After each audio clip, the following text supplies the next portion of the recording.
Olá, boa noite a todos. Eu sou Sabrina Chagas, sou oncologista da Oncologia DOR. Estamos aqui juntos em mais um evento online do nosso projeto Encontros.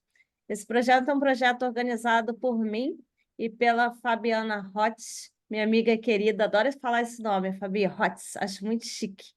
E a gente está juntos aqui já tem mais de 2 anos. A gente organiza eventos mensais, a gente intercala eventos online com presenciais para os nossos pacientes. Quem está chegando aqui hoje pode dar uma olhada no YouTube da Oncologia DOR, tem todos os eventos online salvos com vários temas diversos para pacientes, é feito para vocês, com assuntos muito importantes. Hoje a gente tem uma convidada super especial com um tema muito importante, mas quem vai chamá-la é a Fabi, maravilhosa. Boa noite, Fabi. Boa noite, Sá. Boa noite, Márcia. Boa noite, equipe que está aí por trás para dar esse suporte para a gente. Sabrina, obrigada por mais um dia de evento online. E a gente está seguindo, né? Passa o tempo e a gente está aí. Hoje eu estava pensando, gente, daqui a vai fazer 3 anos daqui a pouco, né? E a gente não está deixando a peteca cair, a gente continua, né? E hoje a gente vai falar sobre um tema que os pacientes estão sempre perguntando para a gente, né? Até para mim, fisioterapeuta, né? Que estou sempre em dúvida. Hoje eu vou aprender bastante, até para poder reforçar nas minhas orientações, que é sobre vacina, né? Sobre a importância da vacinação. Eu posso tomar a vacina fazendo tratamento? Eu já terminei meu tratamento? Qual vacina que eu posso tomar? Então, a gente convida hoje a Márcia. A Márcia é nossa oncologista clínica, ela vai falar com a gente sobre esse tema, vai esclarecer as dúvidas que nós temos no nosso dia a dia, e vai reforçar todas essas orientações para vocês. Marcinha, com você, gostaria de te agradecer, tá, por ter aceito esse nosso convite, tá? Muito obrigada, e quando você quiser começar a sua aula, pode começar para os nossos pacientes. Ok, boa noite, pessoal. Então, hoje a gente vai falar um pouquinho de vacinação, de um assunto que, por nós, oncologistas, é até pouco falado, né? Na correria do dia a dia, a gente acaba não focando muito nesse assunto, e é um assunto super importante para todos os pacientes. Eu acho que a gente deveria dar uma atenção até maior para esse assunto e acaba com as outras demandas que ocorrem, a gente acaba deixando de lado, né? E se a gente perguntar, depois no decorrer da aula eu vou falar, pouquíssimos pacientes eles vão procurar vacinação ou sabem dos seus direitos quanto à vacinação. Então, eu vou compartilhar aqui a tela com vocês e vou começar a falar um pouquinho da vacinação, né? Eu sou oncologista clínica da Rede DOR, sou também do Hospital Federal da Lagoa, e hoje a gente vai falar de vacina para vocês, pacientes e parentes de pacientes, familiares e cuidadores, né? Então, a imunização, quando é que começou a imunização propriamente dita? Isso se perde um pouco, né, na história. Por quê? Porque tem relatos divergentes de até 200 anos antes de Cristo, tem relatos de 1.500 anos em escritos, tanto indianos quanto chineses já de vacinação. E o que a gente conhece propriamente dita na parte ocidental da qual a gente mora, né? A gente escuta e tem nas descrições que as primeiras vacinações elas ocorreram através da inalação de crostas ou de pus de Marcinha, feridas. Oi, você não compartilhou a tela ainda não? ainda não apareceu? Calma aí. Eu Não. compartilhei, eu acho que eu não vi se tinha. Ah, peraí, vamos lá.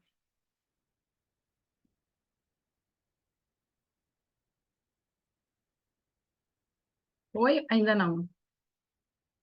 Não. Oi? Oi. Ah, tá. Falta só colocar no modo apresentação, meu amor. Já estava e eu voltei para. Deixa eu voltar aqui para o modo apresentação para poder. Oi? Tá lindo. Vou minimizar aqui para não atrapalhar. Foi agora, né? Tá lindo. Tá. Então, esses são os relatos das primeiras imunizações, né? Os chineses pegavam as crostas e de pus, e pelo esse bambu, eles faziam com que os pacientes inalassem fragmentos de feridas, né? Alguns já tinham o conhecimento passado que talvez agulhas contaminadas gerassem imunização e até mesmo corte na pele com secreções. E aí a gente vai lá na história da medicina, na teoria dos humores, eles também acreditavam que isso gerava imunização. Mas formalmente a gente não tinha nada disso no mundo ocidental. Como é que chega a imunização para o mundo ocidental? Deixa eu passar. Deixa eu ver se vai. Não, passou. Então, oficialmente, no mundo ocidental, no qual nós estamos, o primeiro relato de imunização teria ocorrido em 1796, com Edward Jenner. Quem era esse cara? Esse cara era um inglês, né? O pai da vacinação ocidental, porque ela já existia no mundo oriental. Ele era um médico que, aos 13 anos, começou a acompanhar um médico. Ele era da área rural de Londres, e aí ele começou a acompanhar, sempre quis fazer medicina, até que, quando ficou mais velho, ingressou à faculdade, fez medicina em Londres, e depois ele volta para a área rural. Nessa época, já estava havendo novos surtos de varíola, porque se a gente for tentar também quantificar quando é que começou a varíola, é difícil, porque a gente também tem relato na Bíblia, é uma doença milenar, assim, a gente tem relatos antes de Cristo, a gente tem múmias, né? Através de exumação de múmias, a gente encontrou múmias que tinham na pele cicatriz da varíola. Então, a varíola, assim como a imunização, ela se perde no tempo quando ela começou. E aí, ele era um médico que trabalhava na área rural, e aí tinha a varíola humana e tinha uma doença semelhante que ocorria nas vacas, que era a varíola bovina. E ele, como um bom observador, porque todo cientista é um bom observador, ele observou que as mulheres que ordenhavam e os homens que ordenhavam leite dessas vacas contaminadas com a varíola bovina, eles não se contaminavam com a varíola humana. E aí ele ficou pensando nisso até que ele teve a ousadia de pegar um menino de 8 anos, e ele pegou, fez lesões na pele do menino e inoculou o bacilo da varíola bovina. E aí, ninguém sabe por que ao certo, eu não sei se ele ficou nesse período de observação, ele esperou mais ou menos 2 meses, e aí, nesse menino, com essa varíola bovina, ele teve pouca reação, fez uma febre baixa, fez umas lesões papulosas discretas, mas não desenvolveu a varíola bovina. Passado esse momento, ele espera 2 meses, e aí ele inocula nesse menino pus de secreção de varíola humana. E o que a gente teve? Essa criança não se contaminou com a varíola humana. Então, nesse momento, em 1796, a gente tem oficialmente a vacinação no mundo ocidental. E por que recebeu esse nome de vacinação? De vacina, né?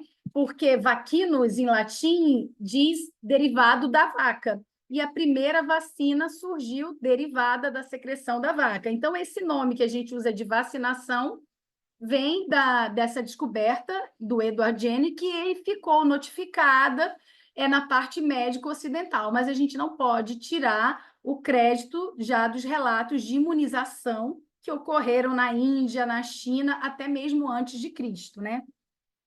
Então, só para vocês terem uma ideia, isso daqui eram os instrumentos dos quais eles faziam a inoculação das pústulas nos homens, né? E o primeiro relato que a gente tem de inoculação da vacinação no estado do Rio de Janeiro é 1828. Então, era a mesma coisa. O médico inoculava esse bacilo, e aí depois os pacientes tinham que voltar para verificar se tinham feito a pústula, como é a da BCG, que talvez seja a mais próxima, porque em 1967 já tinha parado a vacinação obrigatória de varíola no Brasil. Então, a gente vê que a adesão já era pequena naquele momento, né? E que vacina sempre foi um tema muito controverso, embora a gente tenha relatos aí centenários de ganho, né? Mas você vê que, assim, poucas pessoas voltavam para ser avaliada. E no Brasil, como é que começou essa vacinação? No Brasil, oficialmente, a vacina chega, a primeira vacina foi a vacina de varíola, e ela chega em 1804, na Bahia, trazido por um marquês. Tá? E aí os passos importantes foi a criação em 73 do Programa Nacional de Imunização, que é o que existe até hoje, é um programa sério do governo federal e em quem tem a responsabilidade é o município, no qual o Brasil conseguiu eliminar a poliomielite, reduzir a coqueluche, que até então, no início do século, era uma doença que matava também muita gente. A gente reduziu o tétano em 81%, a gente eliminou o tétano neonatal, né? Eu acho que a nossa geração já não viu crianças com tétano neonatal, como tem relatos. Eliminamos a rubéola e o Brasil conseguiu eliminar o sarampo, porém, em 2018, teve a reintrodução com os imigrantes vindo da Venezuela, do qual lá o país não conta com um sistema de vacinação tão eficiente quanto o nosso. A gente teve reintrodução de casos de sarampo por pessoas que vieram morar no Brasil e que não estavam sobre o calendário vacinal. E aí, qual é a importância para a gente? Em 93, com a organização toda do sistema do SUS, a gente tem a formação dos CRIs, que são o quê? São os Centros de Referência para Imunológicos Especiais, que hoje em dia abrange pacientes imunodeprimidos, com doença reumatológica, pacientes HIV, pacientes oncológicos. Então, foram ganhos históricos que a gente teve. E aí vocês falam assim, por que vocês resolveram falar desse assunto de vacinação, que é um assunto que fala muito infectologista, o pediatra, mas o oncologista fala pouco? Porque justamente esse estudo americano mostrou que 30% dos pacientes nos Estados Unidos nunca haviam sido vacinados contra a influenza, contra o vírus da gripe. E 56%, mais da metade dos pacientes, nunca tinham recebido nem orientação e nem vacinação pneumocócica. E só 7% tinha ouvido falar a respeito da importância e das vacinas. E aí a gente tem esse problema, a gente passou agora por um momento de certa resistência na vacina, então a gente tentando falar de uma forma mais fácil, a gente vai até tirar outros tipos, só direcionando mais para os pacientes sempre perguntam, mas e aí, tem vacina desse tipo? Então, para os pacientes tentarem entender, a gente fez uma divisão mais didática assim. A gente praticamente conta com dois grandes grupos de vacina. Vacina de vírus inativado e vacina de vírus atenuado. O que são as vacinas de vírus atenuados, né? Que são as vacinas que causam mais reação e que a gente fica mais preocupado. São vacinas em que você tem o vírus ou a bactéria ou morto ou enfraquecido ali. E aí, essas vacinas, elas dão mais reação, mas elas têm um longo período de duração. Os efeitos adversos maiores, em alguns casos de imunodepressão, ele pode até causar doença símile. O que é, por exemplo? A febre amarela, que é o exemplo mais clássico, é uma vacina de vírus atenuado. Então, você tem um vírus ali muito enfraquecido. Em alguns tipos de paciente, muito raramente, alguns pacientes podem desenvolver um quadro semelhante à febre amarela de menor intensidade. Então, essas vacinas, para os pacientes oncológicos, elas devem estar bem atentas ao calendário e ao período de vacinação, cirurgia e radioterapia, né? A resposta imunológica dela, ela depende da imunologia, tá? E ela é contraindicada em gestante, em paciente pós-transplantado, dependendo do período, e paciente oncológico em tratamento. O que a gente faz? Essas vacinas, elas, quando tomadas, elas duram um longo período de duração. As inativadas, né, que são as que fazem mais parte da campanha e que a gente faz dose, refaz dose, geralmente ela não é feita, o vírus ou a bactéria, ela não está na sua forma completa. Você pega uma parte da capa da proteína do vírus ou da bactéria, ou você faz um fragmento do RNA ou do DNA dessa bactéria, mas, sendo assim, ela já é capaz de promover uma resposta imunológica. Só que essa resposta não é tão duradoura, né?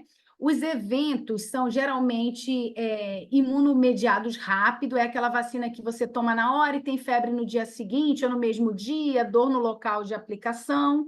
Geralmente a gente precisa de mais doses para poder ter uma resposta, e essa sim, ela pode ser usada tanto em gestante quanto em pacientes imunodeprimidos, né? Então, aqui eu botei quais são as vacinas que a gente tem que ficar atenta e que não deve receber no momento do tratamento. Tem um período depois que a gente vai poder fazer. É a BCG, que geralmente os nossos pacientes não estão sob esse risco, que é feito só, geralmente, quando criança ou em surtos de tuberculose. A polio também, que não é feita para a faixa etária dos pacientes da gente.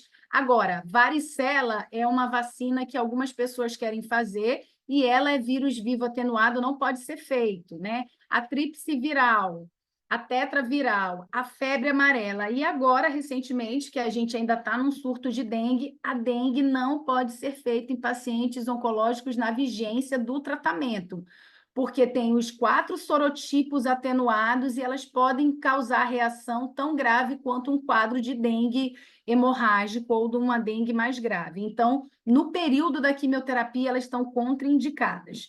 E quais são as vacinas inativadas em que os nossos pacientes podem fazer sem preocupação? Influenza, que é da gripe, hepatite A, hepatite B, hemófilos, difteria, tétano, coqueluche, a vacinação do HPV, a pneumocócica, tanto a polivalente quanto a conjugada, as meningocócicas C, a meningocócica B, a vacina de herpes zoster e a nova vacina que está meio que na modinha, que é a do vírus sincicial respiratório, que chegou agora em março no Brasil e agora em maio a outros 2 tipos que a gente vai falar mais na frente, tá? E aí você fala assim, mas e aí, o paciente oncológico, ele não vai poder usar vacina de vírus vivo, atenuado? Assim, qual seria o melhor momento desse paciente receber essa vacina? Então, assim, até 30 dias antes do início da quimioterapia, esse paciente ele pode receber vacina para dengue, para febre amarela, ou 3 meses após o término da quimioterapia, 3 meses após o término da radioterapia, e a gente não vai falar muito dos pacientes porque, assim, paciente de leucemia, existe um calendário vacinal todo à parte para eles. Praticamente, eles perdem toda a memória imunológica e você tem que revacinar num calendário muito específico. Para alguns oncologistas ou alguns pacientes que a gente, algum tempo atrás, a Sabrina acho que ainda tratou, a gente que era do INCA tratava paciente ainda com linfoma, e a gente usava muito o rituximab. Então, o rituximab é um depletor de linfócito. Ele também só pode ser usado depois de 3 meses do término do tratamento. Então, assim, mieloma e linfoma, que eram doenças que até um passado próximo o oncologista tratava e que agora está super direcionado para os hematologistas, a gente tem que lembrar que esses pacientes também não podem. E os transplantados, é que eu falei, a gente não vai falar que dava uma outra aula só de vacinação. Então, o que eu fico preocupada e eu digo para os pacientes, eles ficam falando sempre para mim, doutor, então eu vou vacinar e eu não tenho resposta imunológica? Tem sim. Ela pode ser uma resposta imunológica durante o tratamento daqueles vírus inativados menor, mas ela não é ausente. Então, tem benefício vacinar para gripe? Tem. Tem benefício vacinar durante o tratamento, se o paciente começou e o oncologista dele não teve o cuidado ou não atentou de lembrar de encaminhar ele para vacinação. Ele tem. Idealmente, esses 30 dias antes seria ótimo, mas às vezes acontece que na correria passou desapercebido e não era uma preocupação principal, a gente acaba deixando. Então, se o paciente tiver ciclando na quimioterapia, como é que a gente faz? O paciente, a maioria de vocês que são pacientes que fazem quimioterapia, vocês têm um intervalo ou de 15 ou de 21 dias ou até de 28 dias. 2 ou 3 dias antes do novo ciclo de quimioterapia, que é onde vocês coletam o exame de sangue e a imunidade de vocês voltou a ficar normal, seria o período ideal para fazer essa vacinação, para poder ter a melhor resposta imunológica. E, em casos particulares, talvez, em algum momento, você vai ter que reaplicar essa vacina. Então, tem paciente que fala, eu estou fazendo quimioterapia, eu posso me vacinar para gripe? Pode. Eu posso me vacinar para pneumonia? Pode e deve. Eu vou falar mais para vocês mais para frente. Por exemplo, a vacinação pneumocócica, que é uma coisa super importante. Qualquer paciente oncológico que não está em tratamento só pelo fato de ter a doença, ele tem 12 vezes mais chances de desenvolver uma forma grave e invasiva de pneumonia. Se ele está fazendo quimioterapia, ele tem 23 vezes maior chance de fazer a forma invasiva. Os pacientes transplantados de órgão sólido têm 41 vezes mais chances. E os de célula-tronco, 50 vezes mais. Então, se a gente for parar para pensar que só o fato da doença, que já se instalou por uma queda de imunidade ou uma deficiência no sistema de vigilância, esse paciente já mereceria a vacinação. E a gente fala que, ainda mais no meio do tratamento, você tem uma doença grave, que tem uma alta taxa de mortalidade num paciente que está mais suscetível a adoecer. Se você oferece esse benefício, você está protegendo o seu paciente, né? E aí, o que acontece? Como é que é a vacinação para pneumonia? Todo paciente oncológico tem direito de receber vacinação antipneumocócica. É uma vacinação que, para as pessoas que têm mais de 30 anos, ela não entrou no nosso calendário vacinal. Talvez os filhos das pacientes e os netos, eles já foram vacinados. Mas, por exemplo, eu não fui vacinada para pneumococo, provavelmente a Sabrina e a Fabiana também não, porque não fazia parte do nosso calendário vacinal. E aí existem vários tipos de vacina para pneumococo, umas no Brasil e umas fora no Brasil, e é um pouco confusa. E essa vacina, durante o período da pandemia, ela ficou desaparecida em todos os lugares, tanto no setor privado quanto no público. Então, existe um esquema. Tem paciente que começou a fazer uma dose, mas não deu continuidade. Então, assim, a vacina pneumocócica A20 seria a ideal, que ela é uma dose única e não precisa de reforço, mas ela não está disponível no Brasil, só nos Estados Unidos e na Europa. Então, fora essa, o que a gente tem no Brasil? A gente tem todas as outras. A gente tem a 13, a gente tem a 15 e a gente tem a 23. Todas são muito importantes. O importante é que o paciente faça uma dose da monossacarídeo e uma da polissacarídeo. Como é que é o esquema? Vai depender da disponibilidade. Tem paciente que chega a mim, doutor, eu queria fazer o esquema tal.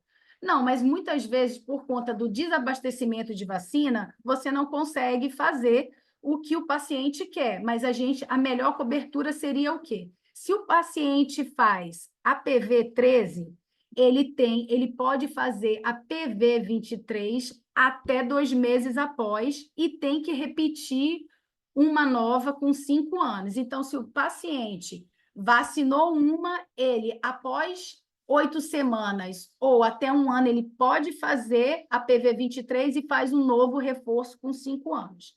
Essa vacina no setor privado, ela está em torno de 400 a 600 reais. E ela é gratuita para todos os pacientes oncológicos. Eu acho que isso que é importante. Paciente vai com... Depois eu vou explicar para vocês como é que vocês solicitam do oncologista de vocês.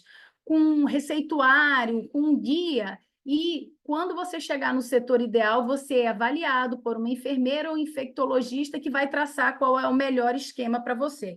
Então, para não ter muito problema, mas eu tomei a 13 e não tomei a 23. O esquema ideal é que você faça as duas nesses intervalos, mais ou menos. Se começou com a PV 23, espera 5 anos, faz uma nova dose e um reforço com a 13 ou a 15, que é o que a gente tem disponível no Brasil. Ou, se você fez a 23, após o ano, faz um reforço e um próximo reforço com 5 anos. E isso para paciente, e não é só para paciente oncológico, para paciente com doença crônica, paciente com Alzheimer, paciente acamado, paciente com doença pulmonar obstrutiva crônica, elas são feitas e os pacientes têm direito. E isso diminui muito a taxa de pneumonia e de internação dos nossos pacientes. Então, parece que é uma coisa boba, mas a gente viu que no período da pandemia, quantas pessoas faziam uma infecção pelo vírus e secundariamente faziam uma pneumonia até pelo ambiente hospitalar, pela deficiência imunológica. E a de gripe? E a de gripe, então, nem se fala, né? A gripe, a gente acha que é número pequeno, mas a gente estima que no mundo 1 bilhão de pessoas, 1 bilhão, não é milhão, 1 bilhão de pessoas ao ano fazem quadro por infecção por influenza, dos quais em torno de 3 a 5 milhões fazem casos graves, e a gente tem em torno de 300 a quase 700 mil mortes ao ano por gripe, por resfriado. Parece que não é, mas é um número altíssimo, e todos relacionados com influenza. A gripe e o resfriado comum, essa vacinação que a gente faz várias vezes. No paciente que não recebe vacinação, a chance dele internar é 4 vezes maior. E quando você vacina esse paciente, você tem uma redução de mortalidade de quase 60%. Então, muitos pacientes falam: ah, doutora, eu não vou tomar essa vacina porque eu gripo. Sim, o problema não é você gripar, o problema é você não fazer uma forma grave da gripe e você morrer por gripe. E a vacina, ela é anualmente. A vacina que a gente toma esse ano, ela é uma seleção dos sorotipos mais agressivos do ano anterior. Aí a gente vai ter, sazonalmente, anos que você vai ter uma gripe mais agressiva, um HN1 mais agressivo, com mais internação. Isso a gente não tem como prever, mas existe uma estimativa infectológica que a gente sabe que isso se comporta com ondas. Então, vai ter anos que pessoas imunocompetentes vão morrer de H1N1, que parece uma besteira, mas naquele ano sofreu uma mutação. Então, quanto mais você é vacinado, mais o seu sistema imunológico entrou em contato com aquele vírus, desenvolve de forma parcial ou completa uma imunidade para os casos graves. E o que a gente tem, doutora Márcia, de vacinação? A gente tem algumas apresentações. O que a gente tem no SUS? No SUS, a gente tem a vacinação trivalente, que ela dá direito a todos os pacientes imunodeprimidos, a gestantes, a pacientes profissionais de saúde a vacinar. Essa é gratuita e tem 3 sorotipos diferentes de influenza. A que a gente toma no serviço particular, ela tem um sorotipo a mais, que confere uma imunidade um pouco maior, mas não é nada muito fora da curva, e a gente tem, hoje em dia, ela variando de clínica para clínica, ela varia em torno de 120 a 150 reais. Ah, doutora, mas eu fui lá pesquisar no BIP e vi essa quadrivalente de alta concentração. O que é isso? É uma vacina que tem os mesmos sorotipos, mas ela é mais imunogênica, ela daria uma resposta maior. Ela é mais indicado para pacientes idosos, tá? O nome dela vocês encontram ela como Eflueda, e ela é em torno de 600 a 700 reais. O que o Manual Internacional e a Sociedade Brasileira de Oncologia preconiza? Que seja a quadrivalente.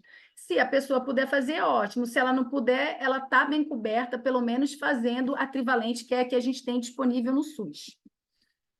E a vacinação do herpes, né? Herpes é uma infecção frequente nos nossos pacientes que ficam imunodeprimidos, que fazem quimioterapia, ou pessoas normais que, por uma questão de estresse, dietas muito severas, atividades físicas extenuantes, sem acompanhamento com a nutricionista, tem uma queda de imunidade e desenvolve o herpes. O herpes mais nada do que o vírus da catapora, que para quem tem em torno de 30 anos, não entrava no calendário vacinal, mas agora, desde 2000, já está no calendário vacinal. Então, as crianças novas já são vacinadas. Nós não fomos vacinados para varicela. E muito menos para o herpes, que o herpes, a vacinação para o herpes, ele está só no setor privado. que o manual, o que o Ministério da Saúde preconiza? Ele não é liberado para crianças, só para pessoas acima de 18 anos e para os pacientes que já fizeram do herpes, no caso, uma doença grave. E aí o ideal era que você vacinasse para você manter. Você tem um paciente que ele fez um herpes zoster muito grande, ou que ele fez algum comprometimento de nervo facial, e aí você vai começar um esquema de quimioterapia no qual vai cair imunidade, ele pode reativar esse herpes que está lá dormindo, em estado de latência. Aí você recomenda a vacinação. A vacinação do herpes, ela não consta no SUS, então você pode pedir do seu médico informar que teve um quadro de herpes zoster grave, mas ela só vai ser feita no sistema privado, e ela é um pouquinho salgada também o preço, em torno mais ou menos de R$ 800.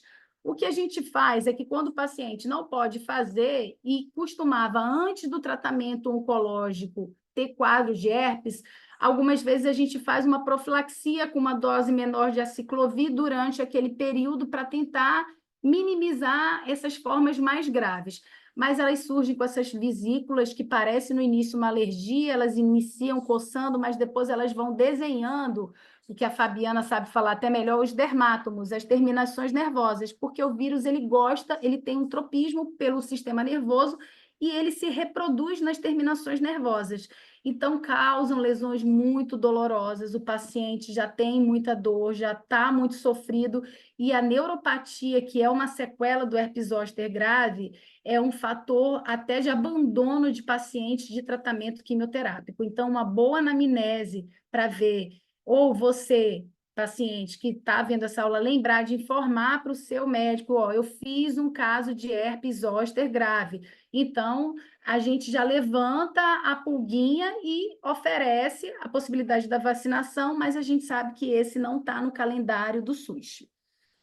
E aí a gente vai falar assim, a vacina do vírus, você consegue fazer nessas clínicas privadas. E agora a gente ouviu falar muito da vacina do vírus sincicial respiratório, né? Quem não teve uma criança que não fez um quadro de bronquiolite grave, né? Então, é uma doença que faz muito afastamento de crianças da escola e faz quadros muito graves em idosos. E a gente não tinha, até hoje, nada de vacinação.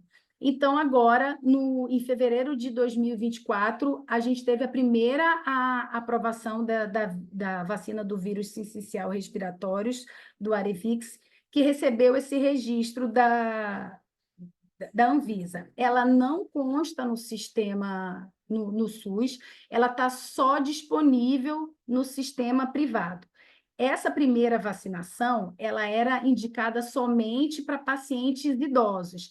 E qual é o tempo de duração dessa vacina? Eles falam que seria 2 temporadas, como se fosse 2 invernos. Então, mais ou menos de 2 em 2 anos, você teria que refazer. Essa primeira vacina, ela não cobria, ela era só para pacientes como nossos, idosos ou imunodeprimidos. A outra vacina que saiu o registro agora em maio, mas ainda não está precificada, eu acho que uma é da GSK e a outra é da Pfizer. É aqui as grávidas estão requerendo, que pode ser feita na gestante, na grávida, cobre idoso, cobre criança, cobre recém-nascido, feto, né, que a mãe transmite a imunidade, e as gestantes, que essa também ainda não está precificada e já foi aprovada agora no finalzinho de maio, mas já está disponível no Brasil.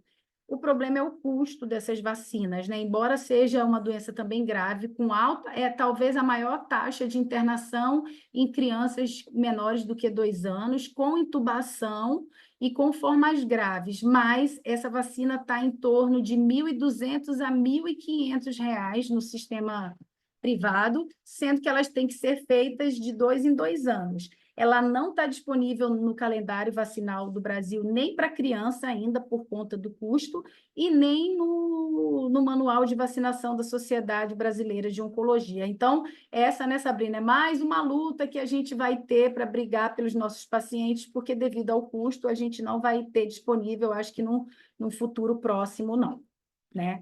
E aí, a gente tem várias dúvidas quanto à vacinação de HPV. que é uma coisa que já tem uma parcela da população vacinada, mas a gente é um assunto que a gente pouco fala, é uma meta do Brasil. A vacinação no Brasil começou em 2013, a gente começou com a vacinação bivalente, agora a bivalente já não tem mais no Brasil, a gente já tem só a quadrivalente e agora a nonavalente. Então, embora a gente veja que tem uma resistência, embora tenha começado, 10 anos já era para a gente ter coletado frutos dessa vacinação. E a gente ainda não tem. Por quê? A gente tem uma grande resistência das mães de adolescentes e crianças quanto à vacinação do HPV. A vacinação do HPV é uma das mais importantes do ponto de vista oncológico, porque ela evita que a pessoa desenvolva um câncer grave. Então, a gente tem vários cânceres relacionados ao HPV. Câncer de colo de útero, câncer de vulva, câncer de canal anal, câncer de reto, câncer de pênis, câncer de orofaringe. Embora o Brasil tenha caído muito a taxa de tabagismo, hoje o que chega para mim no consultório é muito paciente de cabeça e pescoço com lesão relacionada ao HPV. E aí fica aquela discussão que veio o ovo ou a galinha, não importa, importa que esse paciente tem que ser tratado e tem que ser vacinado. Mas vamos às peculiaridades da vacinação de HPV. Ela já está disponível para adolescentes no Brasil, então, você que está assistindo essa aula, oriente o seu sobrinho, o seu afilhado, a sua filha a vacinar. Por quê? No SUS, hoje a gente tem disponível a tetravalente, que protege o paciente contra os sorotipos que dão mais câncer de colo de útero. Essa é a que a gente tem disponível, são feitas 3 dosagens de vacinação de acordo com o calendário que o PNI instituiu. Mas, naquela confusão do ano da pandemia, no final de 2021, a gente teve a aprovação da nonavalente, que seria para a gente a melhor vacinação para o paciente oncológico, porque ela cobre 9 sorotipos. E é a única que faz a cobertura para câncer de cabeça e pescoço e de vulva. É a nonavalente. Só que essa vacinação, a nonavalente não está disponível no SUS, só no sistema privado. E precisam ser feitas 3 doses. A recomendação que a gente tem do Ministério é que, se a pessoa tiver condição e quiser fazer a nonavalente, ela teria que fazer as 3 doses. No início teve uma confusão, mas não entraram. Se duas tetras valentes, você faria só um reforço com a nonavalente? Não. A recomendação final era que a gente fizesse as 3 doses novamente. E a nonavalente, ela tem clínicas de vacina que já fecham um pacote completo, que é mais ou menos em torno de R$ 2.500, porque seriam mais ou menos 800 a 900 cada dose. Então, é um preço pesado, né?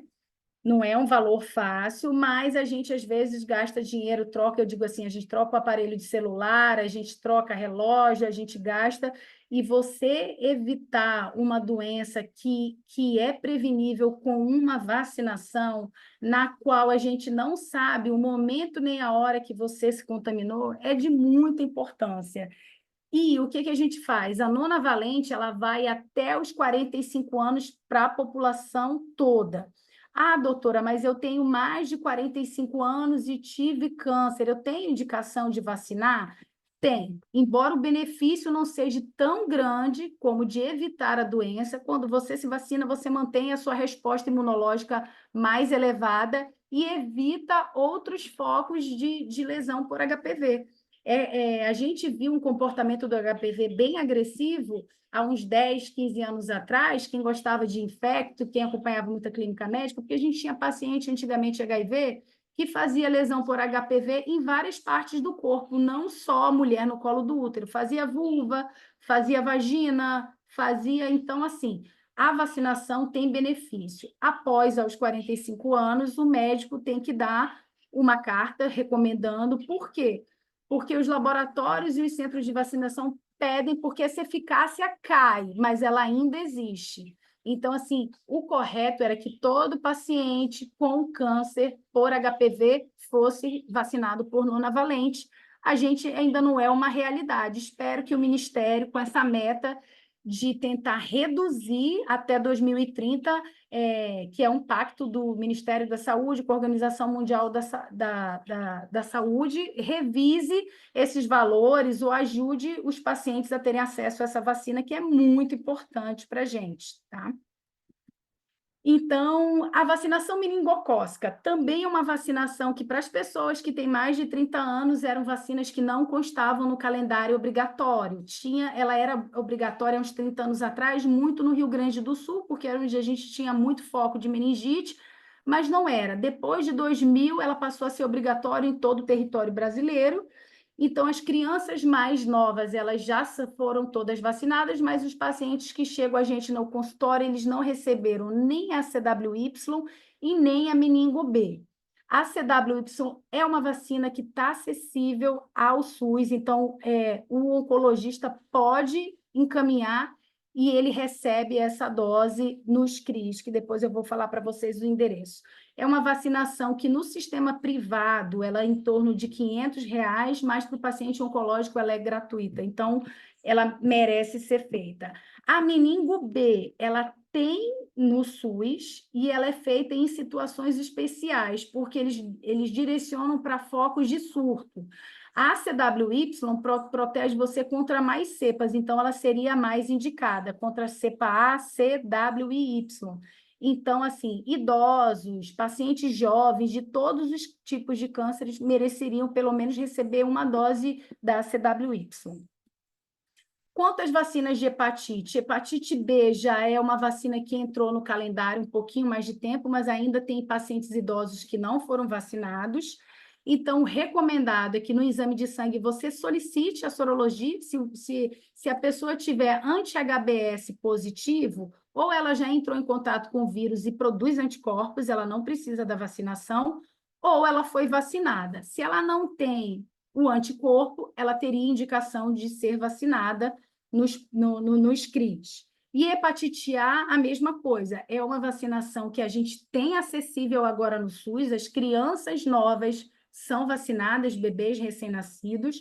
Estava tendo agora, há pouco tempo, um surto pequeno aqui no Rio de Janeiro de hepatite A.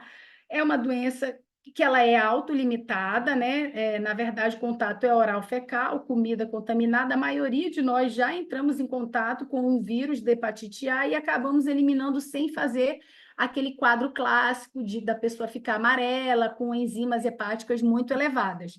Mas, se o paciente puder fazer uma sorologia antes e não tem anticorpo contra a hepatite A, ele teria indicação de vacinação também. Então, aqui eu tentei fazer rapidinho um resumo para vocês tentarem visualizar o que a gente tem disponível no SUS, o que a gente tem direito de vacinação. Então, varicela, ela não deve ser feita durante o tratamento, mas se você tem um período para se planejar, você pode fazer essa vacinação no paciente. A febre amarela é a mesma coisa, é vírus vivo, então ela não deve ser feita durante o tratamento. Se o paciente for viajar ou ir para algum lugar endêmico, você se organiza, ela está disponível no SUS. Influenza da gripe está disponível no SUS, naquele esquema que eu falei para vocês, trivalente, mas quem puder ou quiser fazer no sistema privado, a gente tem uma cepa a mais ou tem a hiperimune. Hepatite A tem disponível no SUS, mediante surtos e essa sorologia. O ACWY tem no SUS, a meningo C tem no SUS, tá? Elas podem ser feitas durante o tratamento, só os pacientes de transplante que não devem ser feitos durante o tratamento. A meningo B, essa que não está disponível no SUS, mas se caso houver, o oncologista, o infectologista pode direcionar. Está vendo um pequeno surto, você pode direcionar o paciente para vacinação. A nonavalente seria a ideal, mas a gente não tem disponível no SUS. No SUS a gente tem a tetravalente, mas eu acho que vale a pena vacinar quem nunca recebeu vacinação. As pneumocócicas estamos bem servidos, temos todos, só não a PV20, que é dose única. Herpes zoster nós não temos disponível, mas pode ser feita.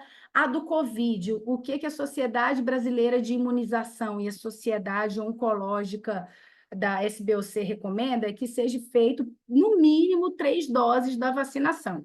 Então, assim, se seu paciente fez a cobertura de 3 doses, ele tem um mínimo aceitável, tá? O ideal é que ele refaça a vacina conforme anualmente. O pacto era que a vacina da influenza viesse junto com a Covid, mas até agora a gente não conseguiu.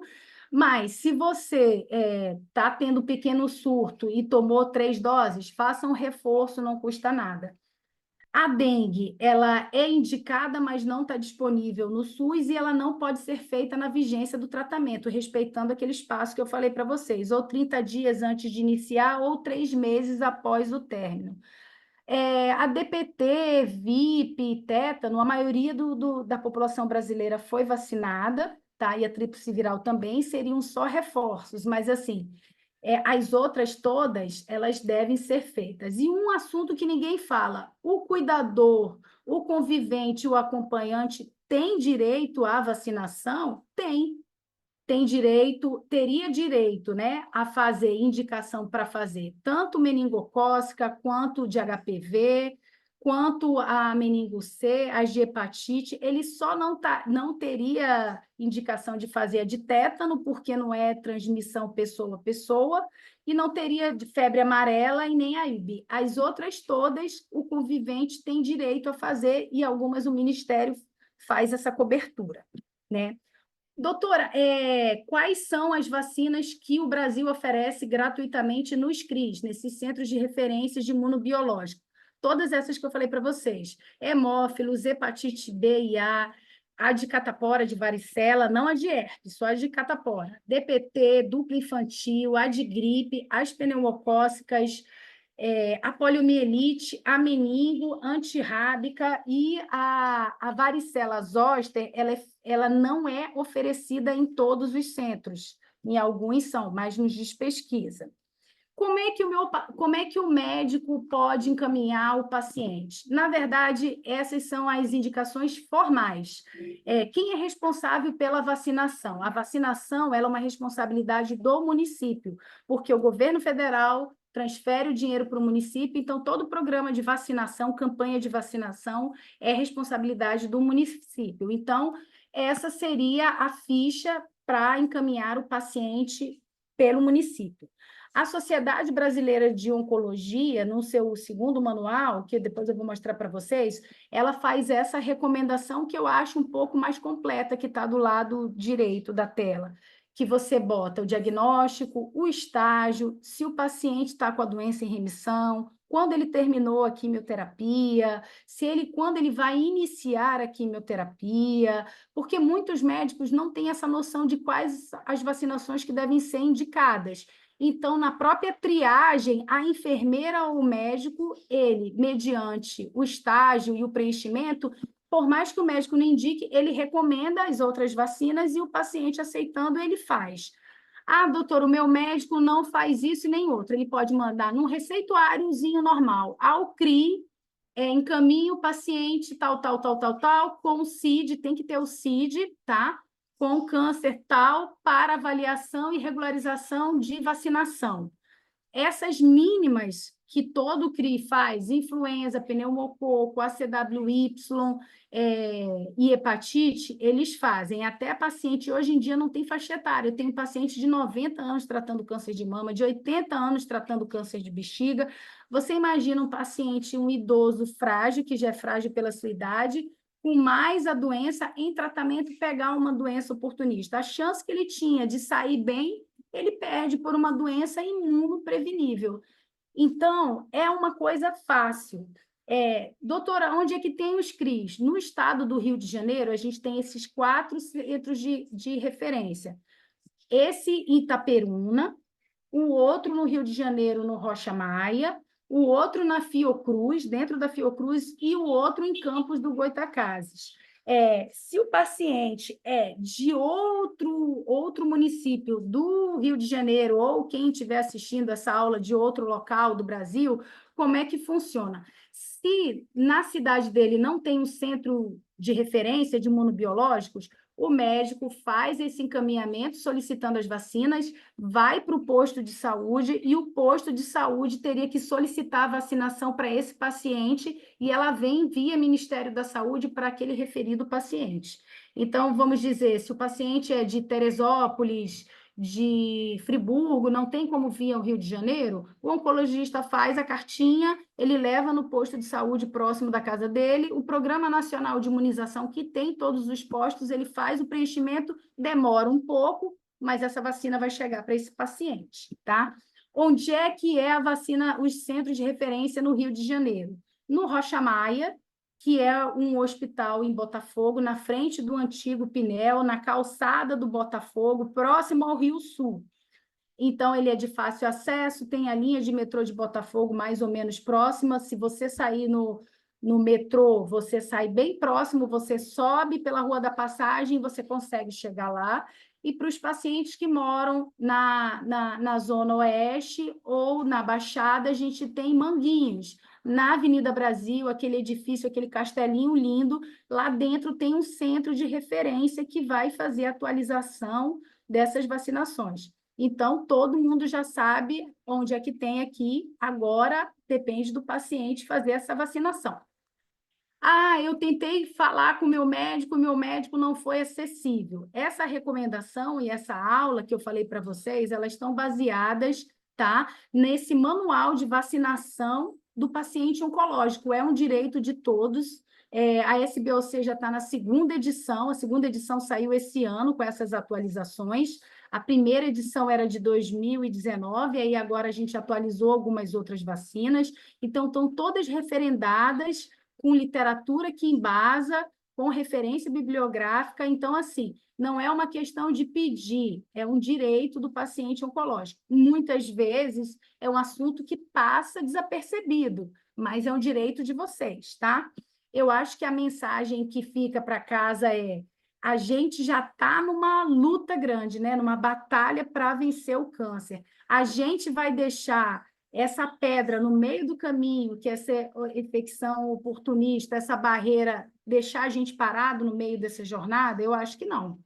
Eu acho que, independente de viés ideológicos, políticos, as vacinações estão aí há mais de 2, 3 mil anos, mostrando eficácia, mostrando benefício. A gente não pode abrir mão de uma ferramenta que vai proteger e ajudar a gente.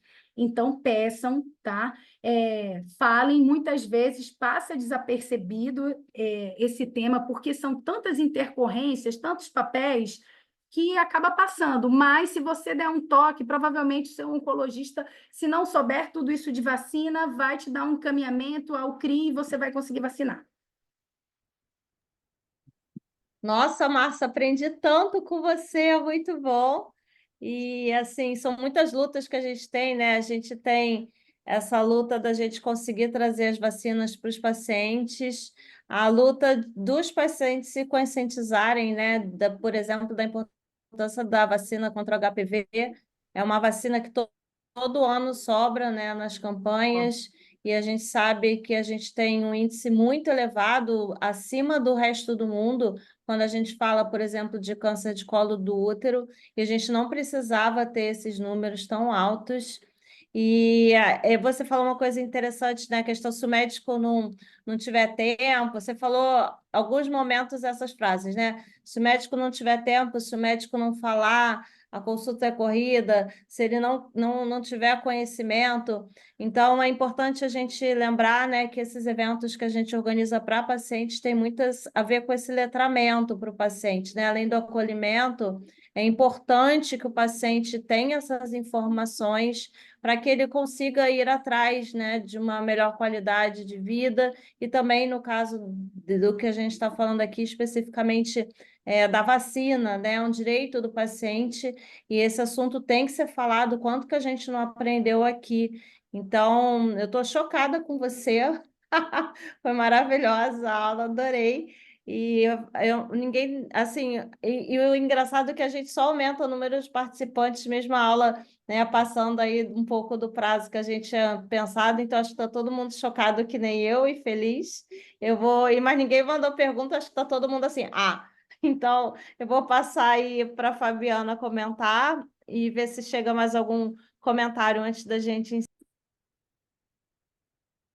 Márcia, eu acho que não tem nem pergunta, porque, nossa, você foi brilhante, você falou tudo, você esclareceu até o valor da vacina, onde tem a vacina, você falou dos endereços do CRI, você ensinou como chegar lá, né? Eu Pega o expliquei metrô, tudo, né? Para não ter. É longe da minha casa.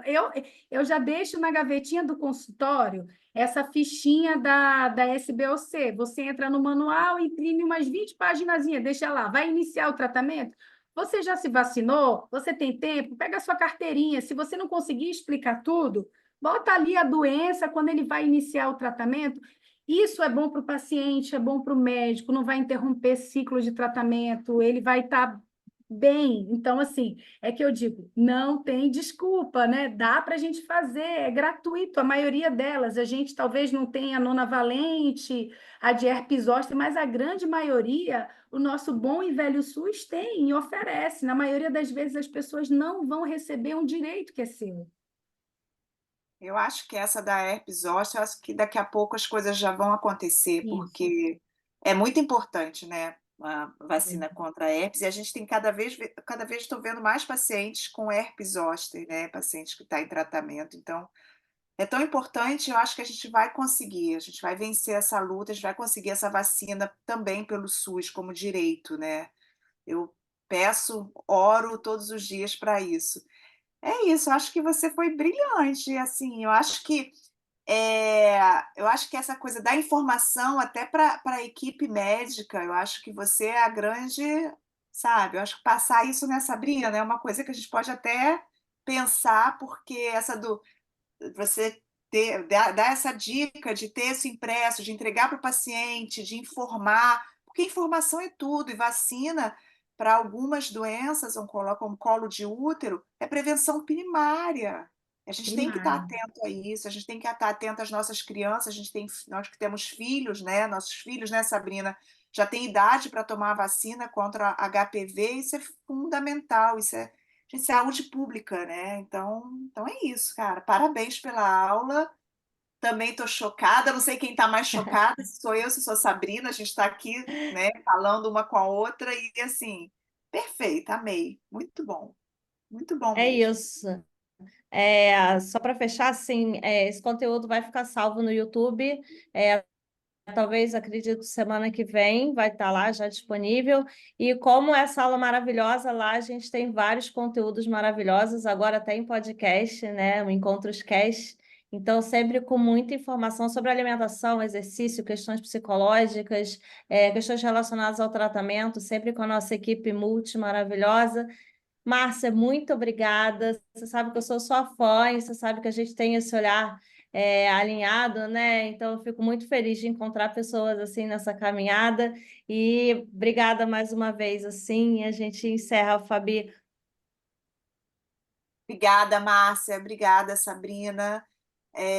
Acho que julho a gente vai ter férias, né? Não vamos ter, só para lembrar, julho a gente vai dar uma pausa, agosto voltaremos com surpresas. É isso. Eu que Marcinha, um agradeço a beijo oportunidade enorme. de Beijo, gente. vocês. Boa E se semana para alguém... todos.